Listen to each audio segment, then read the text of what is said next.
porque eu acho que alguma coisa na internet. Eu vou lá para perto. Mas, Então, minha gente, essa é a aula 7 de 10 do estudo bíblico que a gente está fazendo, conhecendo Jesus através do Evangelho de João. É uma iniciativa da ELIM, da Escola de Liderança e Ministério da Primeira Igreja Batista de João Pessoa. Então, a gente já viu uma porção de assuntos. E hoje a gente vai ver Jesus. Ele é a ressurreição e a vida. Ele é o transportador para uma nova vida. Na primeira aula, a gente viu que João começa com uma palavra grega em ache, que quer dizer no princípio.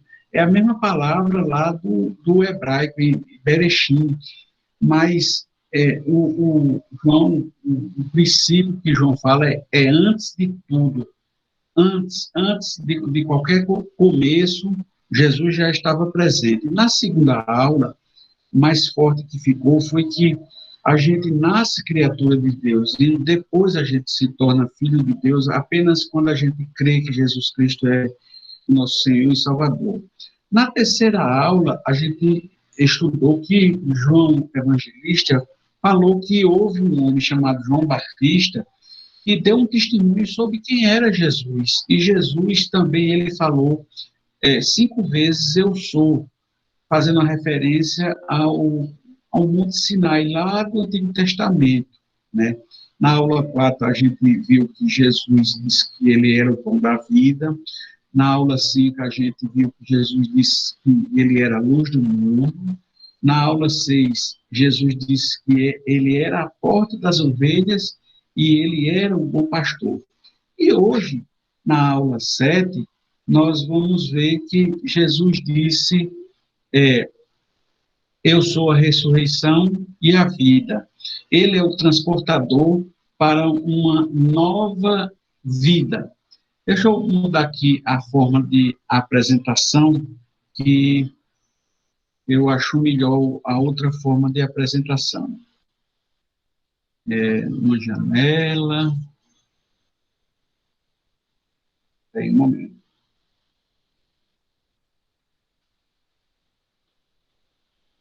nossa. Sim.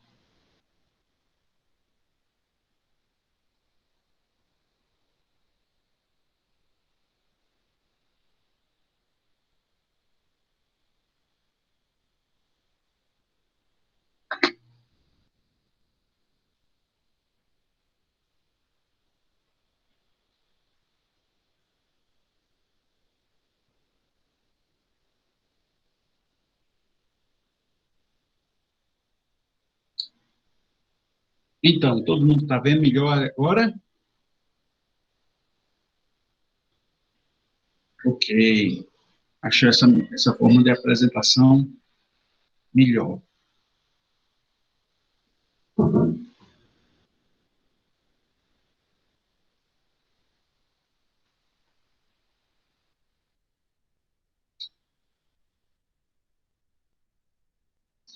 Então, é, é,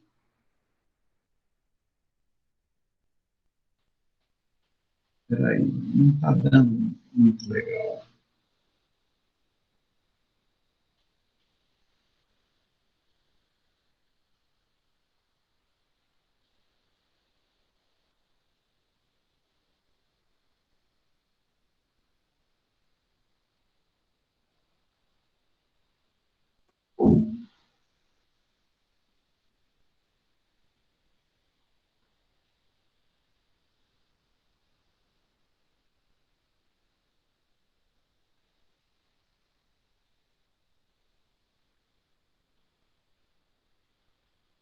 Então,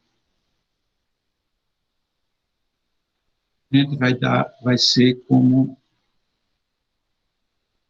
a outra forma mesmo.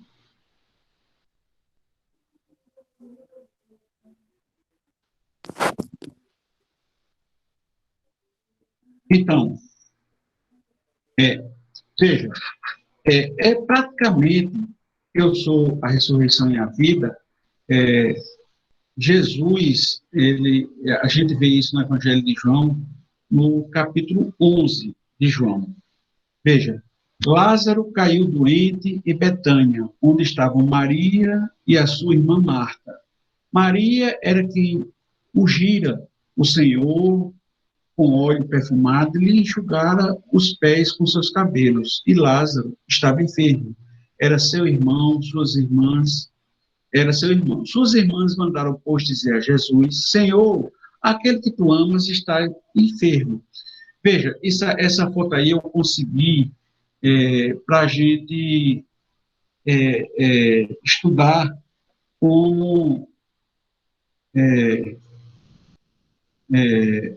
uma foto mais ou menos da época de Jesus. Ali, essa parte aí seria onde Jerusalém realmente estava, era cercado. Aqui seria o Monte das Oliveiras. Aqui, nessa parte, seria aonde Jesus mandou buscar um jumentinho que ele entrou em Jerusalém, na parte murada. E aqui era Betânia, aonde ficava a casa de Lázaro. Da cidade murada de Jerusalém, na época de Jerusalém, hoje não, hoje eu conversei com meu irmão, ele disse que hoje é como se fosse João Pessoa e Cabedelo, que ninguém nem sabe aonde é, mas na época de Jesus, não existia ligação cheio de casa, e ficavam mais ou menos a 3 quilômetros da onde Lázaro morava e da cidade de Jerusalém fortificada. E aqui é onde se pressupõe, não se tem certeza, que foi o túmulo de Lázaro. Hoje é aberto para visitação e tudo. Então, deram um recado a Jesus. Aí ele disse: essa enfermidade não causará morte, mas tem por finalidade a glória de Deus. Por ela será glorificado o Filho de Deus. Ora, Jesus amava Marta, Maria, a sua irmã e Lázaro. Mas, embora tivesse ouvido que ele estava enfermo, demorou ainda 2 dias no mesmo lugar. Depois disse a seus discípulos: voltemos à Judéia. Mestre, responderam eles, há poucos judeus te queriam apedrejar, e voltas para lá. Veja que a gente estudou no capítulo 10, que Jesus prega, e eles pegam pedras para apedrejar Jesus, e ele sai. Né? Então, nessa ocasião que Jesus é avisado que Lázaro tinha morrido, aonde é que Jesus estava? A gente precisa entender. Né? Veja, ele demorou 2 dias a mais no lugar que ele estava, né? E aonde era esse lugar? A gente vê que esse mapa é da época de Jesus, né? Então, a Judéia, essa parte amarela, e ele diz assim, como ele diz, voltemos para a Judéia, quer dizer que ele não estava na Judéia. Então, quando no capítulo 10, ele saiu da Judéia, ele deve ter ido para Samaria, que ele não ia descer, não, que era mais longe. Então, ele deveria estar entre 10 e 30 quilômetros, mais ou menos, da casa de Lázaro, lá em cima, em Samaria. E, veja, Lázaro já tinha morrido, porque Marta e Maria tinham ido avisar. Jesus esperou mais 2 dias, e quando Jesus chegou lá, chegou no 4º dia. Ou seja, Jesus estava mais ou menos a 1 dia de caminhada, né? Assim, Jesus era um andarilho.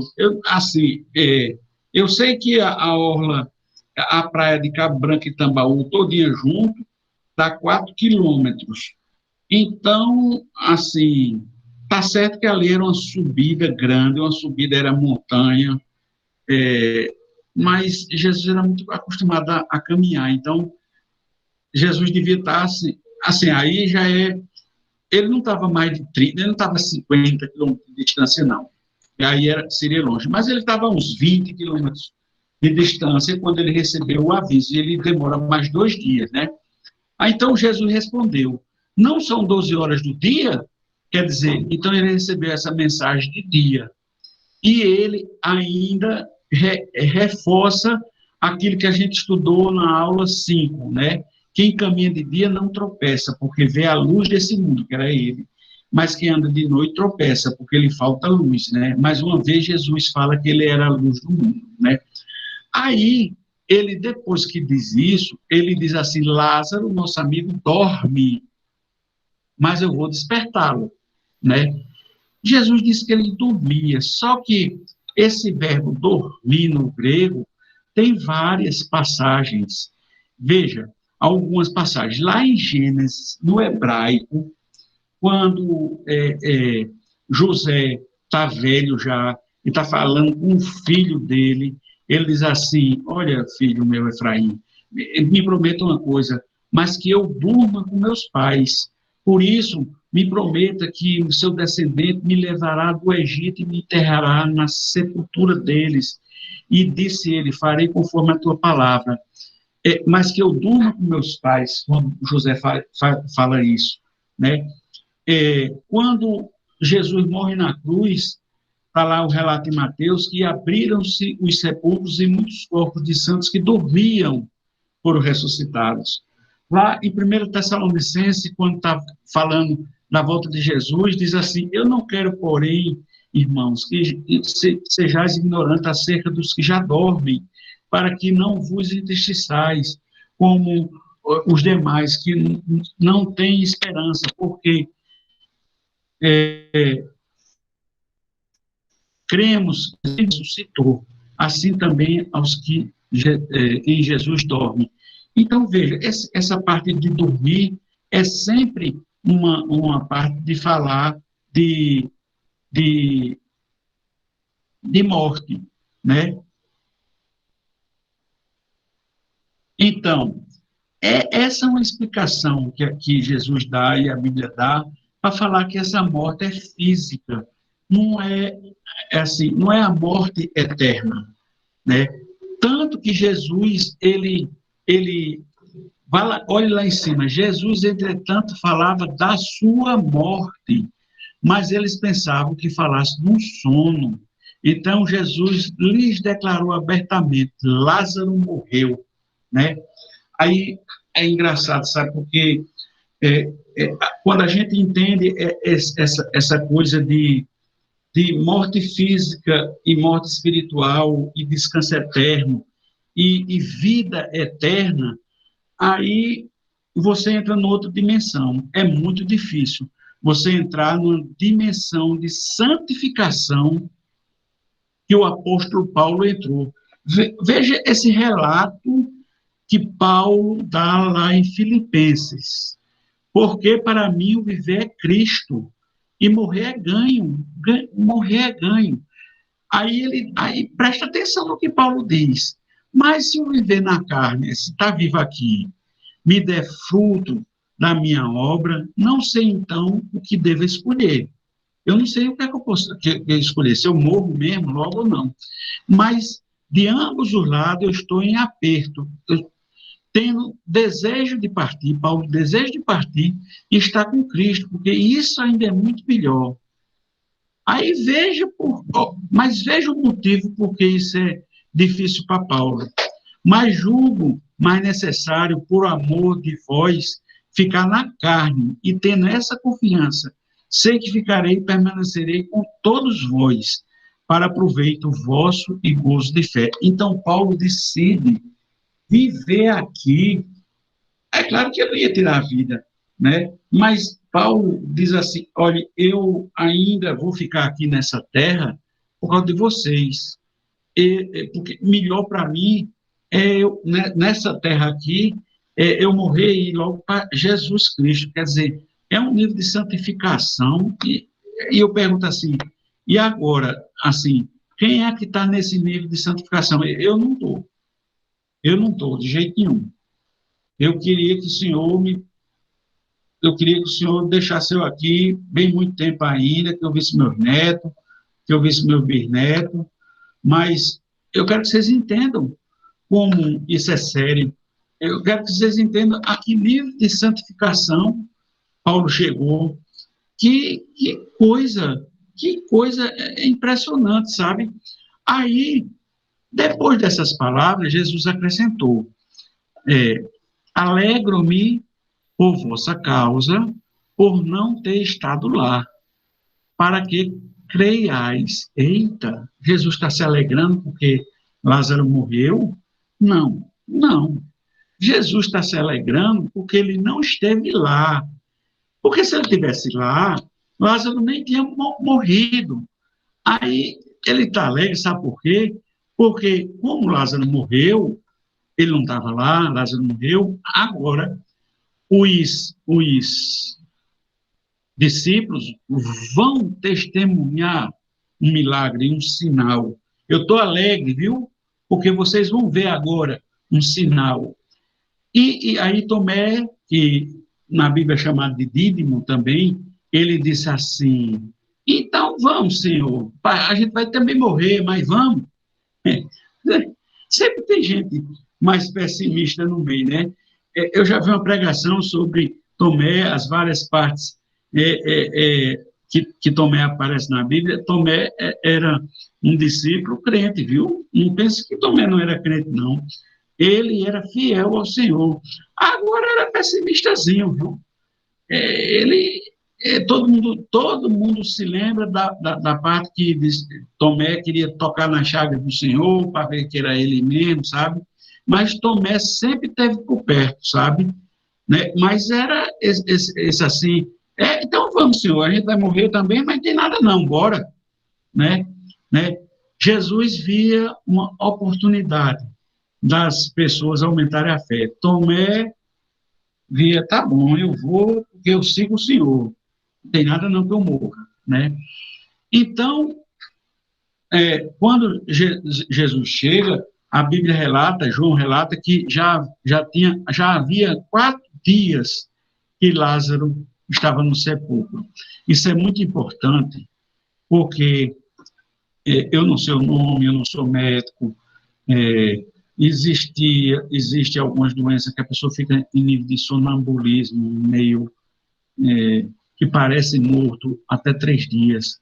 Existe, inclusive, eu não sei o quão isso é verdadeiro, mas até no filme Romeu e Julieta, tem uma porção que eles tomam e ficam como mortos, e depois o coração volta a bater, mas enfim, 4 dias ninguém fica com o coração sem bater mesmo, não. Então, 4 dias é um prazo de quem está morto mesmo. Por isso, Jesus demorou 2 dias lá, para dar 4 dias para todo mundo saber que Lázaro estava morto mesmo. E lá na frente, Marta disse que Lázaro já cheirava mal, e a gente vai ver isso, né? E a Bíblia relata que muitos judeus tinham vindo consolar Marta e Maria, quer dizer, havia testemunha, né? E que Marta, quando escutou que Jesus ia chegando, corre, né? Então, o encontro de Marta e de Jesus não é na casa, mas é no caminho, no meio do caminho, né? A cena acontece no caminho. Maria não escuta o que vai acontecer, né? Então, Marta, lá no meio do caminho, diz, Senhor, se tu estivesse aqui, meu irmão não teria morrido.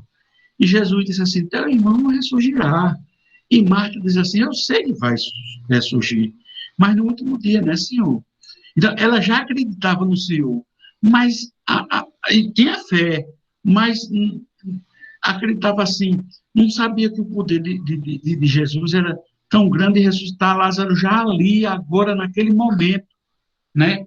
E aí, é quando Jesus diz assim, eu sou a ressurreição e a vida. Aquele que crê em mim, ainda que esteja morto, viverá. E todo aquele que vive e crê em mim, jamais morrerá. Crer nisso?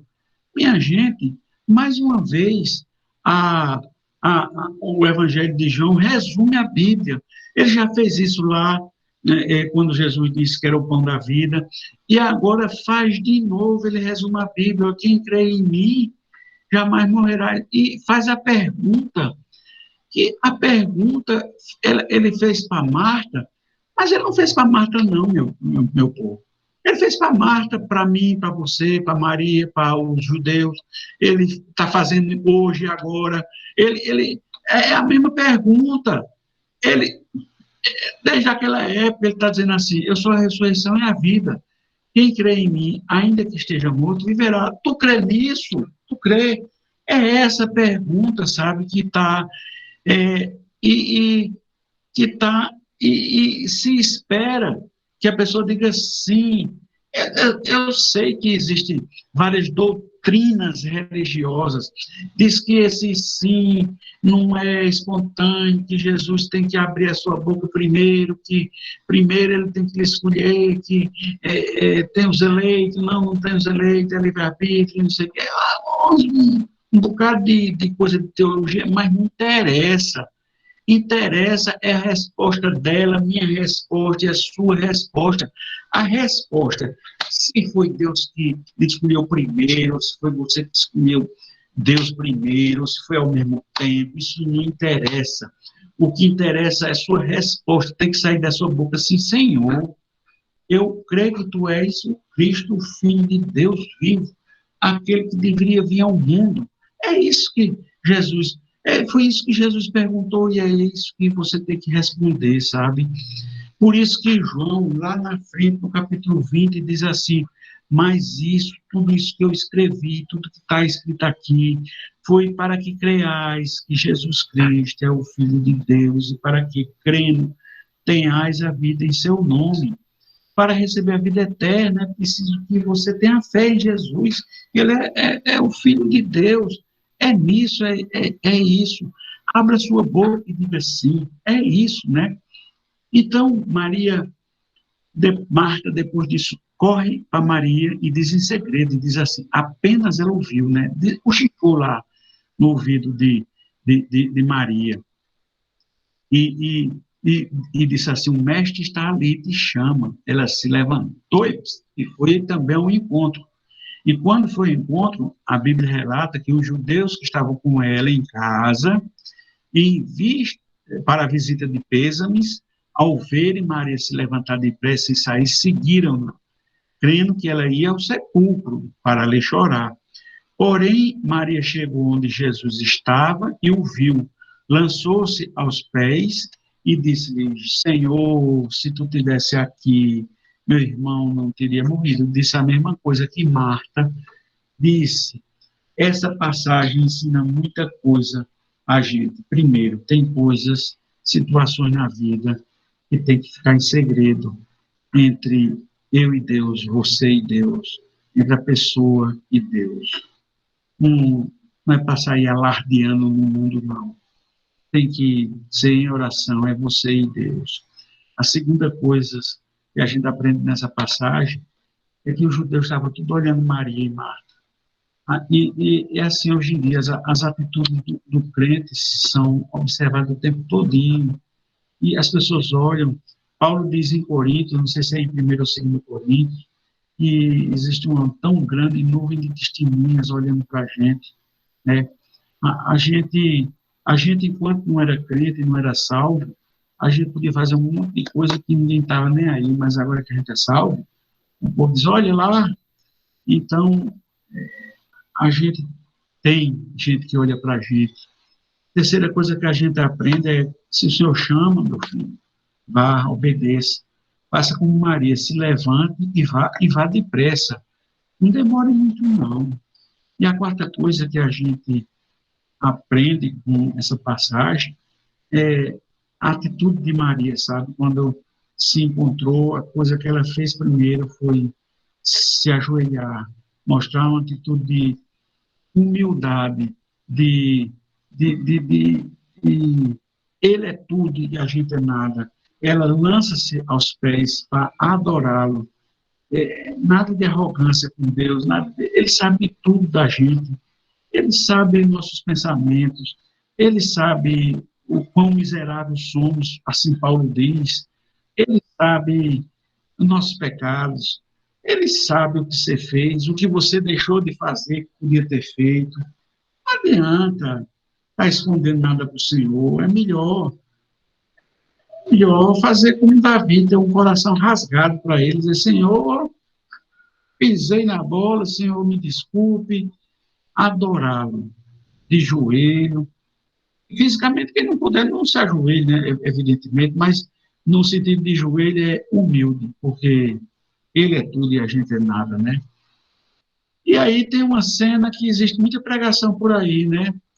E Jesus vê ela chorar, e alguns judeus também chorando, que vinham atrás dela. Aí diz que moveu-se muito em espírito, e perturbou-se, e algumas Bíblias dizem assim, comoveu-se. E Jesus perguntou, onde pusesse? Pusesse Lázaro, né? E disseram, Senhor, vem e vê. Aí Jesus chorou. Muita gente, Lázaro era querido por muita gente. Ele era uma pessoa querida, tanto que tinha muita gente por lá, sabe? Agora, tem muita pregação sobre por que Jesus chorou. Assim, a explicação muito tranquila, para por que Jesus chorou, é porque simplesmente Jesus era humano também, né? Eu gosto muito, eu sempre cito o pastor Alexandre Ximenes, porque, me desculpe assim, minha gente, mas eu passei 3 ou foi 4, ou foi 5 anos convivendo com ele. Ele era meu chefe, rapaz, quando eu dava aula no IES, sabe, convivendo com ele numa sala só. Aí tá, a pessoa convivia com um pastor, ainda eu era nem crente era, e me converti, a gente conversava. Ele dizia, Ricardo, Jesus sentiu fome, calor, de noite ele sentiu frio, ele andava, teve calo no pé, como ele estava numa região muito difícil, ele teve dor de barriga, não se incomoda, né? Teve dor de barriga, teve unha encravada, porque andava muito a pé. Ele, quando o pai dele ajudou, ensinou ele as coisas de carpintaria, com certeza ele deu uma martelada no dedo e doeu, e ele chorou, ele riu, ele era um ser humano, Ricardo, mas nunca pecou. Ele dizia assim. Então, Jesus, quando viu Marta, Maria, que eram do coração dele, chorando, ele se comoveu, sabe? Ele se comoveu e chorou, sabe? É. Mas eu também já vi pregação sobre que nessa parte que Jesus chorou, já vi um estudo de teologia sobre isso, que esse choro de Jesus foi muito mais além do que ele sentiu o choro de Marta e de Maria e dos judeus. Foi muito mais. Ele ali, naquele momento, ele viu a aflição minha e sua. Ele viu toda a aflição dos seres humanos. Ele viu a gente perdido em pecado. Até esse momento, ele não havia dado a sua vida ainda por mim e você.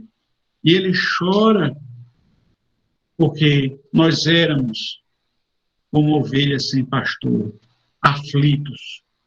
E ele chora porque a gente estava perdido. Enfim, a gente não pode afirmar nada, porque naquela hora passou pela cabeça de Jesus. Quando a gente chegar no céu, eu sei que a glória de Deus vai ser tão grande que eu acho que essas perguntas bobas não vão caber.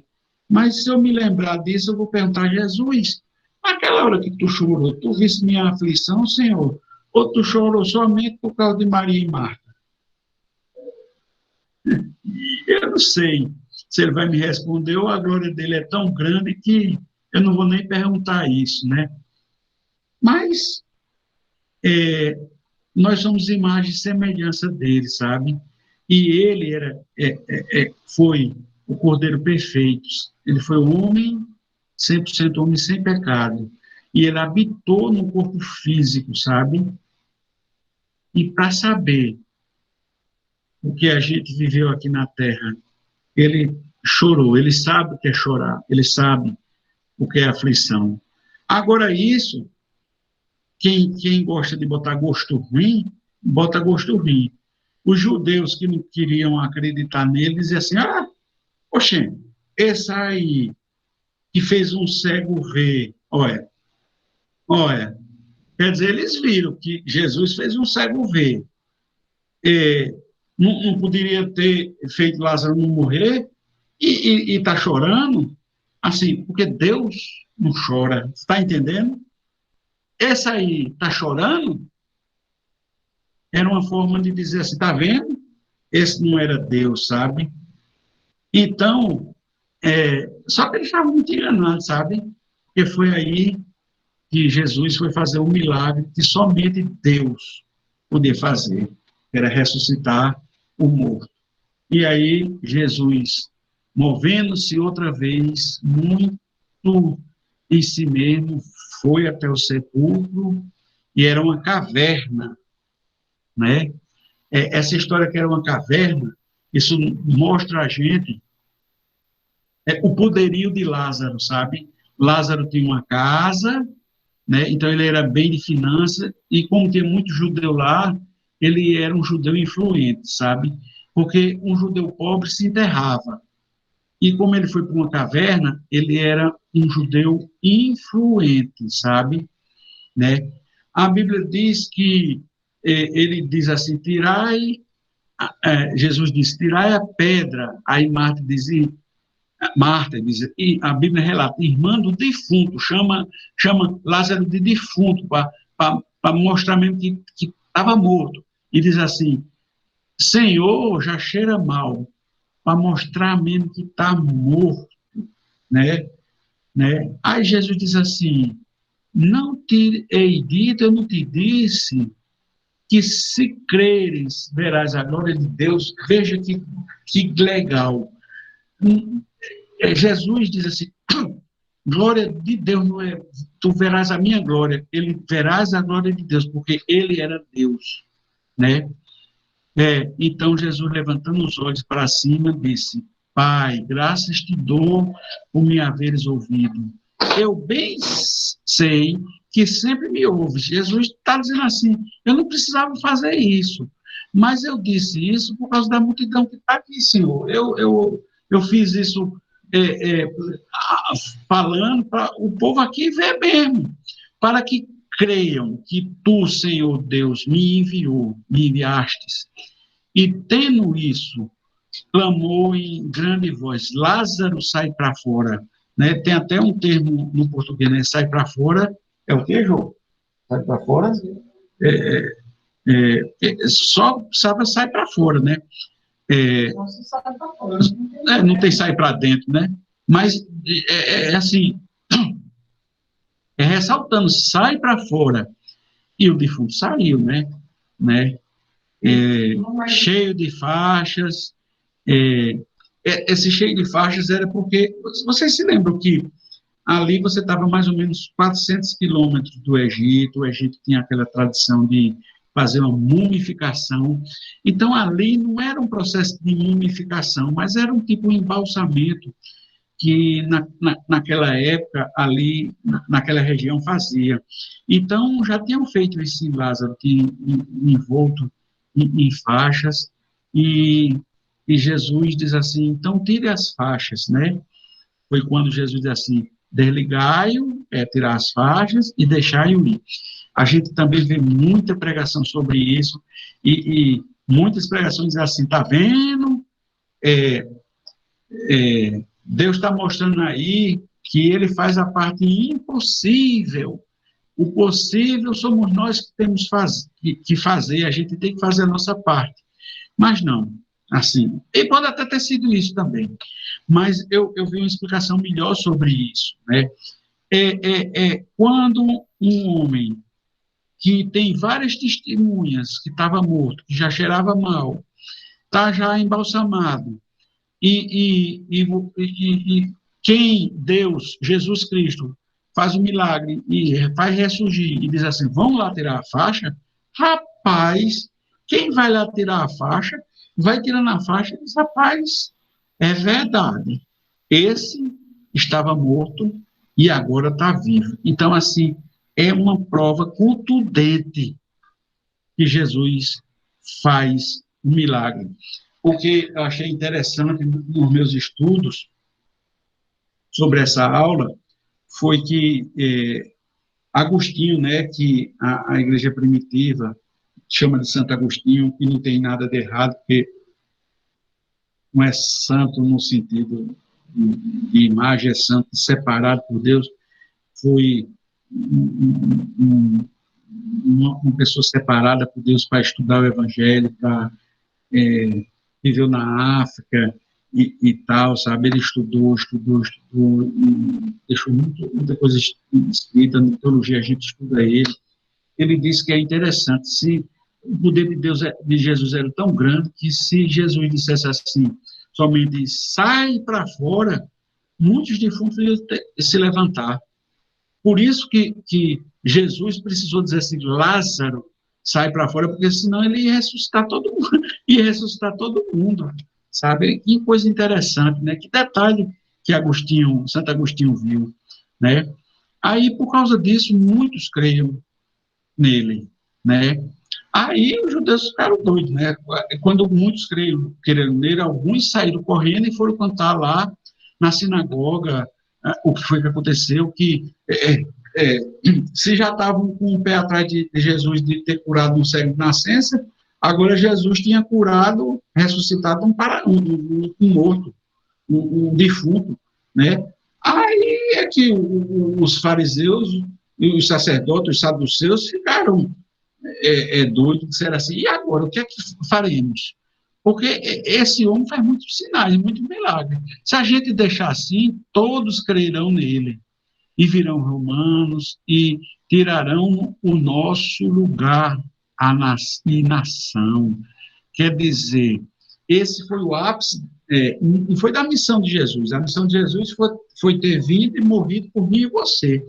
Mas foi o ápice de Jesus ter se mostrado Deus, porque não existe na face da terra ninguém que consegue ressuscitar um morto que já fedia, já estava morto há 4 dias. Não existe na face da terra ninguém que faça isso. Só um Deus consegue fazer isso, sabe? Então, aí, essa resposta dos fariseus é que mostra o verdadeiro sentido, porque os fariseus, desde o início, desde que a gente está estudando, desde o milagre dos pães e dos peixes lá, os fariseus não quiseram dar uma palmatória e acreditar em Jesus como Deus. Eles não queriam, na verdade, nada disso. Eles estavam satisfeitos, ele estava no negócio de blasfêmia com Jesus, não estava nada disso, não. Eles estavam querendo manter o status quo dele, eles eram os todos poderosos dele. Para você ter ideia, o sumo sacerdote era aquele homem puro, sabe, o Caifás, né? Para vocês terem ideia, existia uma divisão entre eles, né? Existiam os impuros. Esses impuros, coitados, eram, naquela época, os filhos de mãe solteira, os samaritanos, os estrangeiros, as pessoas que eram estéreis, os doentes, os pobres, que não podiam trabalhar, sabe, aleijado, sabe? Então, esses eram impuros, nem podiam entrar nem na sinagoga, para ter ideia. Existiam os mais ou menos impuros, que era filho de judeu, ilegítimo, dos sacerdotes também, mas sem ser legítimo, sabe? Pastores mesmo, os pastores lá de ovelhas, eles não consideram puros, escravos, às vezes, quando o cara ficava muito sem dinheiro, mesmo sendo judeu, se tornava escravo. Então, esse era mais ou menos impuro. Um estrangeiro, mesmo que se convertesse ao judaísmo, ele era considerado mais ou menos puro, sabe? E existia a casta dos puros, sabe? Que eles tinham que ser da tribo de Levi, tinham que ser de família rica, eles eram ou saduceus ou fariseus, assim, era uma casta que vivia da riqueza do templo, sabe? E se vestiam de maneira especial. Eles andavam com a vestimenta deles, era engraçado que eles andavam com em pompom mesmo, assim, a roupa tem um pompom e tem um sininho, um balagandã, e um pompom e um balagandã, e eles andavam, e quando andavam, aí às vezes o balagandã batiam no balagandã e batiam, e fazia barulho, e aí andavam um atrás do outro, então aqueles homens eram os homens puros, os homens de Deus, sabe? Então, eles gostavam disso, viviam às custas das oferendas que eram dadas, o dinheiro que era dado, eles vendiam animais, controlavam o comércio na frente do templo. Então, eram... Assim, eles não queriam perder isso. Zacarias, por exemplo, o pai de João Batista, era um sacerdote, mas era pobre, porque era uma pessoa do campo. É como se você tivesse sacerdotes lá daquelas igrejinhas lá de longe, sabe, que estão lá pela graça de Deus, sabe? Mas Caifás, não, Caifás era... E o que é que Jesus representava, sabe? Jesus representava que ele era o caminho, a verdade e a vida, ele era o caminho de volta para Deus. Então, antigamente o sacerdote era, o saduceu, o fariseu era que fazia o sacrifício para você pagar o pecado e estar joia com Deus de novo. E agora Jesus acaba com tudo isso, porque ele é o Cordeiro de Deus que tira o pecado do mundo. Então, ia acabar com todos aqueles rituais do Antigo Testamento, se acaba com Jesus. E isso o Caifás não ia querer, sabe? Aí Caifás diz uma coisa que ele diz da boca dele uma profecia. Ele diz com o coração impuro, mas ele diz uma profecia. Ele diz assim: nem considerais que nos convém que um homem morra pelo povo e não pereça toda a nação. Sabe? No livro de Hebreus, ele mostra exatamente isso, que Jesus acabaria com todo o tempo, sabe? Mas Caifás, quando ele disse essa frase, ele era um político, sabe? Era cínico. Ele estava dizendo: convém que Jesus morra para não acabar com nossa forma de viver aqui, meu povo. Vamos matar Jesus. Era isso que Caifás estava dizendo, sendo que não sabia ele que ele estava dizendo de verdade uma profecia. Convém que um homem morra pelo povo, e Jesus morreu por todo o povo, e não pereça o mundo, toda a nação. Ele, por isso que aí consultavam para o matarem, depois que Caifás disse. Veja que o próprio João diz assim: profetizou que Jesus deveria morrer pela nação. E não somente pela nação, mas também para reunir em um corpo os filhos de Deus que andavam dispersos. Ou seja, Caifás usou as palavras certas, o discurso certo, com a intenção completamente errada. Por isso que, às vezes, infelizmente, existem pastores que dizem coisas certas, interpretações corretas da Bíblia, mas a intenção dele não é nada daquilo. Ele que vai se acertar com Deus. A gente tem que fazer como os crentes de Bereia, olhar o que está escrito. Nesse caso aí, Caifás disse o certo com intenção impura no coração, né?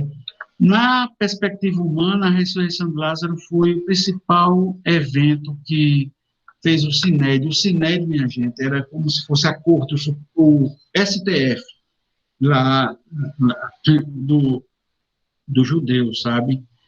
Foi ele que o Sinédrio decidiu: então vamos matar Jesus, porque é perigoso que o povo acredite que ele... Agora, é uma falta de lógica muito grande, sabe? Se Jesus tinha o poder de ressuscitar Lázaro, por que Jesus não ia ter o poder? Se Jesus era Deus e tinha o poder de ressuscitar Lázaro, por que ele não teria o poder de ressuscitar ele mesmo?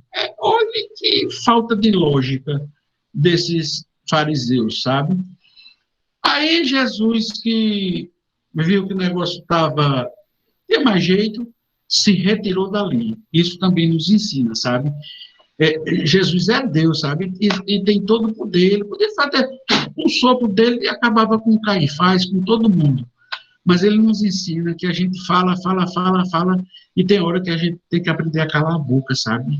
E sair de perto, e Deus dá outra oportunidade mais na frente, sabe? Mas tem hora de da gente, a gente tem que falar em tempo e fora de tempo, mas a Bíblia também diz que há tempo para tudo debaixo do sol, tempo para falar e tempo para se calar também, né? Vamos colocar assim, né?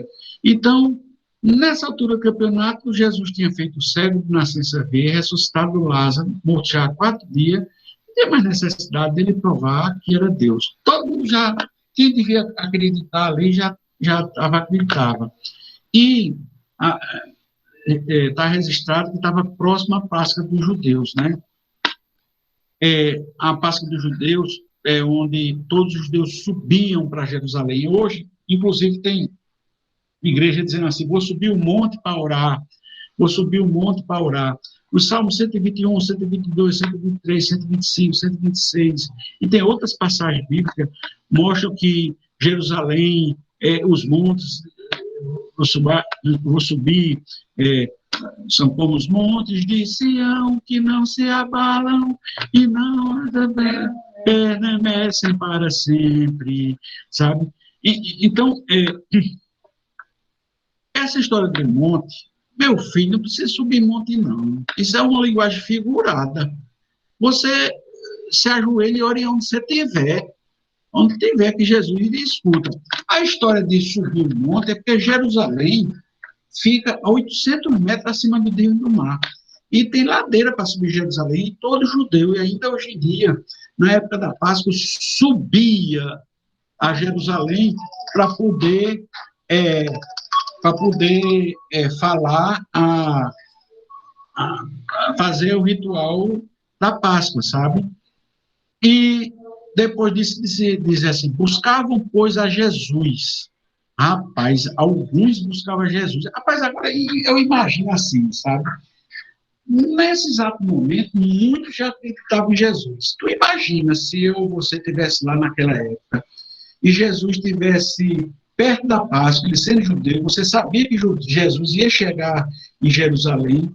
Homem, como é que tu ia ficar? Cadê Jesus? Cadê Jesus? Cadê Jesus, né? Eu ia procurar Jesus, eu queria estar. Eu queria ficar escutando Jesus, olhando para Jesus, sabe? Mas, infelizmente, existiam outras pessoas, os principais sacerdotes buscavam Jesus para prender Jesus, né? E a gente sabe o final de tudo, o que é que foi, né? Jesus acabou sendo preso mesmo porque ele quis, né? A gente viu na aula passada, e sendo preso e morto na cruz. Aí, para encerrar a aula, a gente vai dar um pulo de João capítulo 11 lá para João capítulo 20, né? Depois que ele morre, ele é colocado numa caverna, né? E Maria chorando junto do sepulcro, estando ela chorando, abaixou-se para o sepulcro e viu 2 anjos vestidos de branco, assentados como jazeira o corpo de Jesus, um à cabeceira e outro aos pés. E disseram-lhes ele, mulher, por que choras? E ela lhe disse, porque levaram o meu Senhor e eu não sei onde o puseram. E tendo dito isso, voltou-se para trás e viu Jesus em pé, mas não sabia que era Jesus. Disse-lhe Jesus, então, mulher, por que choras? Que buscai? E ela, cuidando, pensando que era o jardineiro, disse, Senhor, se tu o levasse, diz-me onde pusesse, e eu o levarei. Disse-lhe Jesus, Maria. E ela voltando-se disse, Rabi, que quer dizer mestre. Jesus ressuscitou. Homem, Deus do céu, Jesus é Deus, e Jesus ressuscitou Lázaro. Por que é que Deus Pai não ia ressuscitar Jesus? Marcos, Mateus, Lucas, todo mundo registra isso. Não vos assusteis, Maria. Não vos assustei, Ricardo, nem Sávio, nem Josilene, nem irmã Rejane, nem irmã. Eu vou dizendo não, mas não se assuste, não. Buscar Jesus Nazareno, por quê? Aquele que foi crucificado, não busque, não. Ele já ressuscitou, não está mais aqui, não. E sabe qual é a conclusão de hoje? É só uma, não precisa de muita conclusão hoje, não. Sabe qual é? É a que Paulo escreveu em 1 Coríntios. A palavra que está escrita é essa: tragada foi a morte na vitória. Onde está, ó morte, o teu agrilhão? Né? Foi como ele transportou-se. Ele é o transportador da morte para a vida. Ele transporta a gente de uma morte física para uma vida eterna na sua presença. Deus abençoe vocês, graças a Deus, e por Jesus ser Ele quem é, e a gente fica para a próxima aula com mais assuntos. Deus abençoe a todos. E vamos abrir aí agora para alguma pergunta ou acrescentar alguma coisa. O que é que vocês querem acrescentar ou dizer a